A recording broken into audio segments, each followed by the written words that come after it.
Bonjour, bien-aimés. Bonjour, que la paix de notre Seigneur soit avec vous.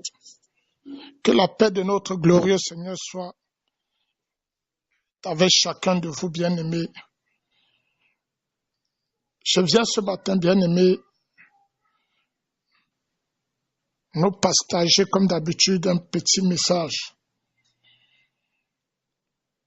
qui d'ailleurs nous plonge toujours dans l'espérance, bien-aimés,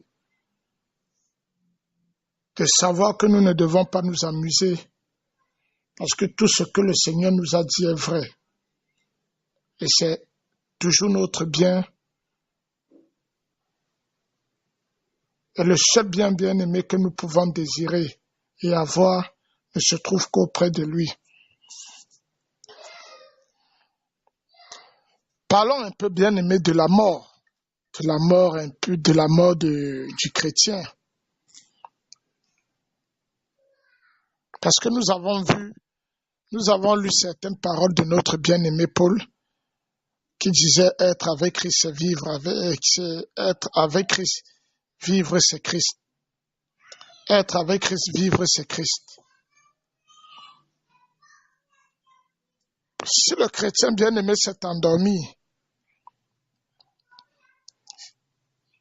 s'il est dépouillé momentanément de son habitation terrestre, qui n'est qu'une tente, comme l'apôtre Paul le dit, bien-aimé, que devient donc son âme ainsi délogée? Son âme donc qui dans cette tente, que deviendra-t-elle? Que devient-elle dans cette âme? La parole est aussi claire que possible sur ce sujet. L'âme est avec Christ Jésus. Nous avons dans Philippiens 1, verset 23, où l'apôtre Paul le dit, « J'ai le désir de déloger et d'être avec Christ. » C'est l'apôtre. Car cela est de beaucoup meilleur.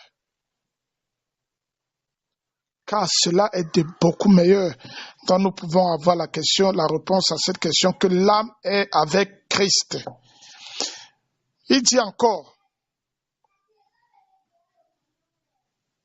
et je précise que là il s'agit des vrais chrétiens, comme la parole de Dieu le dit, quiconque invoque le nom du Seigneur, qui s'éloigne de toute iniquité, donc ceux qui se sont véritablement éloignés de toute iniquité, bien-aimés, c'est leurs âmes qui seront avec Christ. Il dit encore, nous aimons mieux être absents du corps et être présents avec le Seigneur. C'est toujours Paul qui le dit. Être absent du corps, c'est-à-dire déjà être délogé du corps. Le corps est mort. Et être présent avec le Christ. Bien qu'il ne désire pas être dépouillé de son corps mortel, mais revêtu d'un corps glorieux, afin que ce qui est mortel soit absorbé par la vie, comme il le dit dans 2 Corinthiens 5, versets 4 à 8. Heureuse perspective, bien-aimée. Elle remplit de paix les chrétiens âgés qui ont grandi dans la connaissance du Seigneur Jésus-Christ, ont joui pendant leur vie de sa communion et dont la devise a été vivre c'est Christ. Dont la devise a été vivre c'est Christ. Elle encourage, soutient, réjouit les âmes jeunes dans la foi, comme nous autres, qui, sans avoir encore beaucoup d'expérience, se confient comme des agneaux au bras du bon berger, Jésus-Christ. Mais, d'autre part, combien cette perspective est angoissante pour ceux qui, tout en étant des enfants de Dieu, ont vécu avec le monde et pour lui et pour le monde. Oh, bien-aimés, sans comprendre que leur tâche unique était de vivre pour le Seigneur Jésus-Christ. Cette perspective devient angoissante, et très angoissante pour de telles personnes. C'est pourquoi, bien-aimés, ne nous amusons pas. Ne nous amusons pas. Nous le regretterons si nous nous amusons. Ne nous laissons pas ébranler par quoi que ce soit, bien-aimé, sur cette terre. Notre vie doit être pour le Seigneur Jésus-Christ, vivre pour Christ. La devise, c'est vivre pour Christ. Parce que si nous vivons même pour nous-mêmes, bien-aimés, nous allons regretter, je vous assure. Je vous assure, bien-aimés.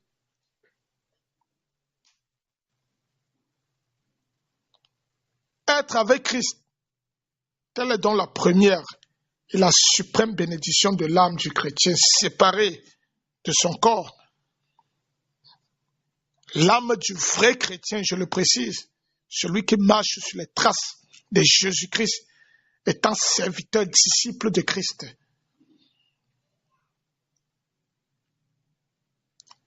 Ça, c'est la suprême bénédiction de l'âme du vrai chrétien séparé de son corps. Voilà pourquoi, bien-aimé, ni même la mort du corps ne peut plus effrayer le vrai chrétien. Mais ça effraie celui qui est encore attaché à ses penchants, qui aime encore le monde, qui aime encore son boulot, l'argent, quoi que ce soit que Christ. Mais celui qui est déjà, celui que sa vie n'est rien d'autre que Jésus-Christ, accepte ce moment-là et avec joie, sans tristesse. Donc, bien-aimé,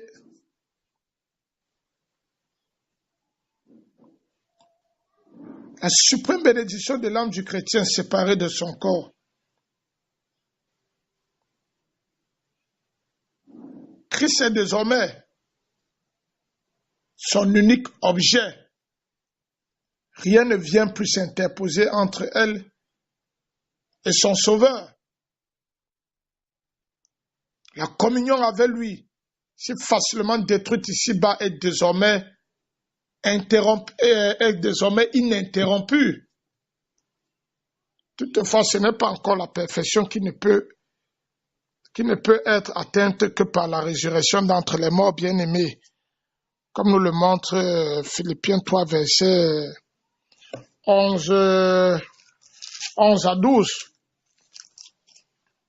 Oui, aucun chrétien n'y parviendra isolément ou en devançant les autres, mais tous y entreront ensemble. Parlant des chrétiens, des croyants de l'ancienne alliance dans l'Ancien Testament, l'apôtre dit qu'ils n'ont pas reçu ce qui avait été promis. Dieu ayant eu en vue quelque chose de meilleur pour nous, afin aussi qu'ils ne parviennent pas à la perfection sans nous. Or, la perfection, c'est d'atteindre, bien-aimé, par la résurrection d'entre les morts, la même gloire que notre glorieux Seigneur Jésus-Christ. De lui être semblable, car nous le verrons comme il est, comme nous le dit 1 Jean 3, verset 2. Tel n'est pas l'état de l'âme après la mort, mais ce que nous savons, c'est qu'elle est avec Christ, bien-aimé. Ce que nous savons, c'est que l'âme est avec Christ juste après la mort. Et je précise encore très bien, l'âme des véritables chrétiens, des véritables disciples de Jésus-Christ. Ceux-là qui n'aiment pas, ceux-là qui aiment l'intérêt de Christ que tout, et non leurs propres intérêts que Christ.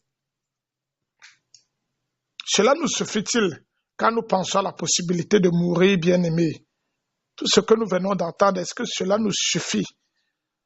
Lorsque nous pensons à la possibilité de mourir, avons-nous besoin d'autre chose, bien-aimés? Voudrons-nous substituer à la bénédiction suprême d'être avec lui les misérables rêveries dont on nous entretient? Si nous leur prêtons dans l'oreille, bien-aimés, c'est que le Seigneur n'a pas dans nos cœurs la place qu'il devrait occuper. La place qu'il devrait occuper, c'est que nous n'avons pas réalisé cette parole qui a dit pour moi vivre c'est Jésus-Christ. C'est que nous n'avons pas réalisé cela. Pour moi vivre c'est Jésus-Christ. Parlons un peu bien aimé du Hadès. ou du Sheol ou paradis. En vérité, je te le dis, comme le Seigneur s'adresse aux brigands convertis sur la croix, aujourd'hui tu seras avec moi dans le paradis. Ces mots adressés, bien-aimés aux brigands convertis, nous amènent à parler du lieu où se trouvaient les âmes après la mort. Dans l'Ancien Testament, ce lieu est inclus dans le terme très vague de Sheol, ou lieu invisible, sans distinction du lieu où se rendent les âmes des bienheureux et celles même des reprouvés. Ce vague s'explique par le caractère des promesses faites à Israël en vue d'une gloire terrestre et non pas céleste et invisible. Lorsque Jésus paraît sur la terre, sa présence même est la révélation bien-aimée des choses invisibles.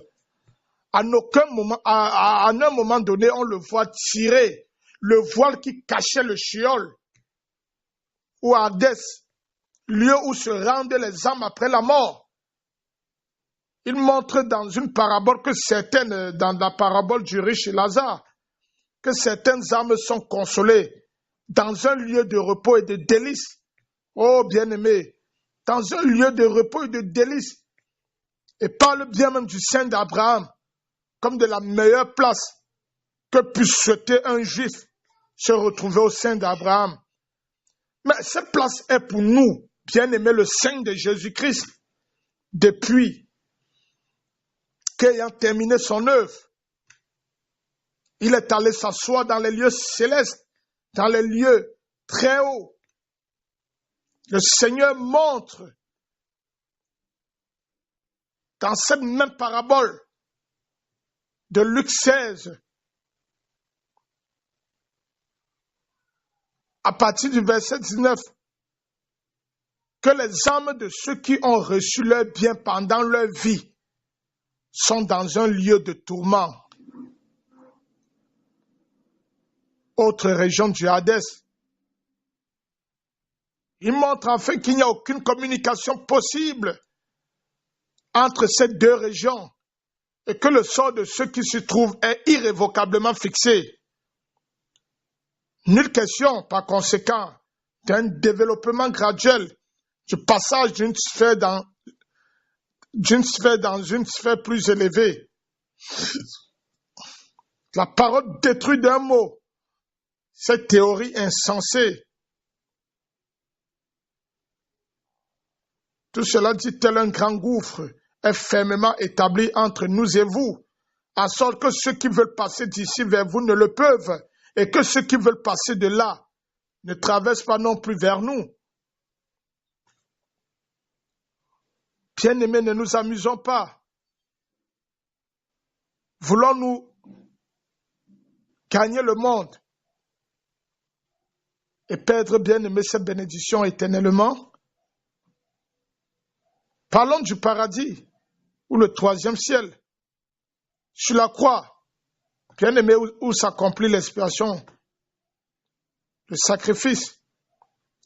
Le Seigneur se présente. Le Seigneur ne présente plus le lieu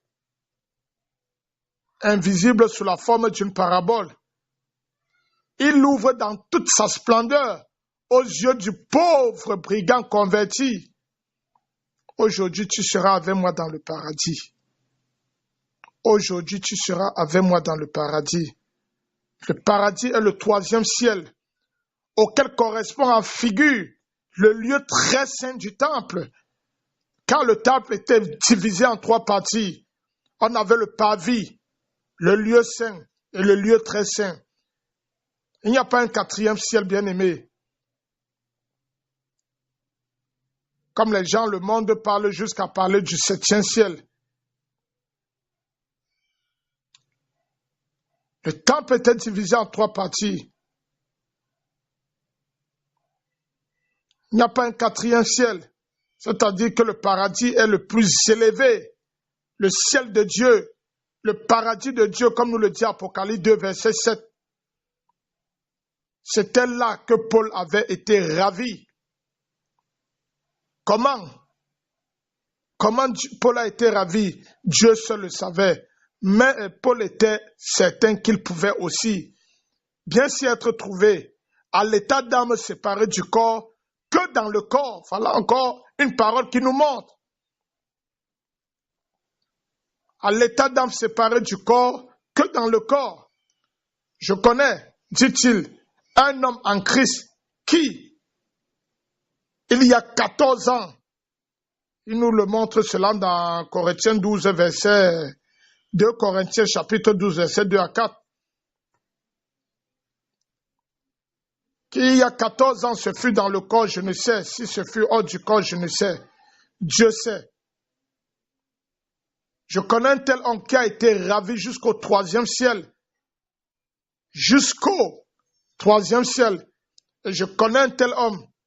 Si ce fut dans le corps, si ce fut hors du corps, je ne sais. Dieu le sait.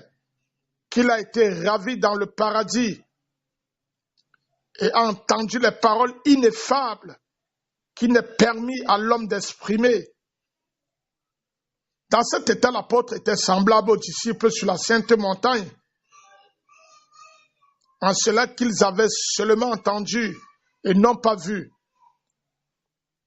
Et non pas vu, mais c'était plus que la voix du Père, disant, écoutez mon fils bien-aimé. C'était des paroles ineffables, absolument inexprimables dans un langage humain. Paul ne pouvait les révéler à personne, car aucun homme ne les aurait comprises. Il en est ainsi pour les âmes qui sont dans le paradis avec Jésus. Il en est bien aimé pour les âmes des chrétiens qui sont dans le paradis avec Jésus. Notre curiosité ne trouve dans la parole aucune nourriture à leur sujet. Aucune nourriture à leur sujet. Les choses qu'elles attendent ne sont pas de notre domaine. Le paradis n'est pas la gloire. Remarquons encore que le paradis, bien aimé, n'est pas la gloire. Sans doute, la gloire qui y est, puisque Christ s'y trouve, mais nous ne pouvons entrer nous-mêmes dans la gloire que comme des êtres complets et définitifs, corps et âme réunis, et non dans un état intermédiaire. On se fait communément une fausse idée de la gloire, en la considérant comme un lieu. La gloire est une manifestation. Elle est l'ensemble des perfections divines. Elle est l'ensemble de toutes les perfections divines. Majesté, magnificence, sagesse, vérité, puissance, sainteté, justice, amour, mise en évidence. Nous contemplerons en Christ cette gloire qu'il y avait auprès du Père avant que le monde fût et qu'il a reçu de lui comme l'homme glorifié. Mais quand nous serons semblables à Christ, nous aurons part à sa gloire. Il nous l'a promis. Nous aurons part à sa gloire et elle sera aussi manifestée en nous. Comme il le dit dans Jean 17, versets 22 et 24. Le paradis n'est donc pas la gloire, mais un lieu invisible de délices. Des délices. Parce que Dieu y est. Et le Seigneur Jésus-Christ y est. Et nous partagerons sa gloire avec lui.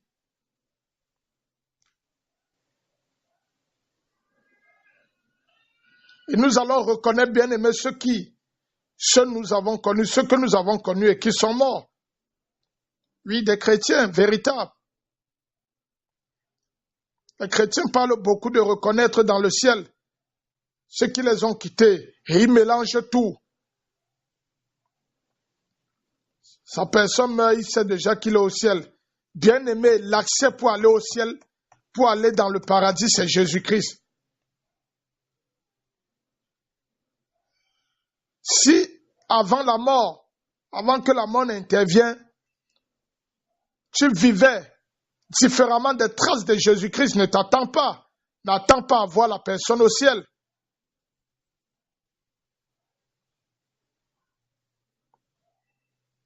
Chrétiens parlent beaucoup de reconnaître dans le ciel ceux qui les ont quittés. Oui, les véritables chrétiens qui les ont quittés aussi. Je n'en doute pas. Mais nous reconnaîtrons tout aussi bien ceux que nous n'avions pas connus ici-bas. Comme par exemple les Paul, les Pierre, les Philippe, nos bien-aimés chrétiens qui sont morts avant nous, les martyrs. Nous les reconnaîtrons aussi. C'est ainsi que les disciples reconnaissent sur la sainte montagne Moïse et Élie. Sur la montagne, ils ont reconnu Moïse et Élie paraissant en gloire. Tandis que ceux-ci ne sont occupés que de parler avec Jésus. Mais si nous efforçons peu parler, bien-aimés, de rejoindre après notre délogement ce que nous avons aimé. Dans 2 Samuel chapitre 12, verset 23, il nous est dit par contre, non pas qu'ils nous ont dévancés, mais que nous ne les dévancerons pas. Quand nous, les vivants transmués, nous serons ravis ensemble avec nos bien-aimés, ressuscités d'entre les morts, à la rencontre de notre glorieux Seigneur Jésus-Christ dans les airs. À un instant, tous les saints seront rassemblés sur la terre pour être en lui, un clin d'œil enlevé vers lui. Comme nous le dit 1 Corinthiens 15, verset 1, 1 Corinthiens 15 plutôt, et 1 Thessaloniciens 4. Les liens et les affections tels que nous les avons connus sur la terre n'ont plus aucune place dans la gloire. Un même amour, une même pensée concentrée sur un seul et même objet s'est emparé de toutes les puissances, de toutes les aspirations de notre être. Celui qui connaît mal le Sauveur peut se figurer qu'il trouvera là-haut des sujets plus intéressants encore que lui. Le chrétien intelligent sait que Jésus remplit le 3e ciel de sa présence.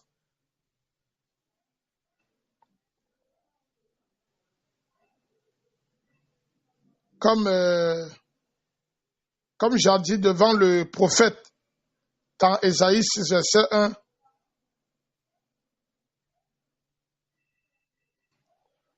devant le prophète, les pans de sa robe remplissaient le temple. Or, Ésaïe dit ces choses parce qu'il vit sa gloire et qu'il parla de lui.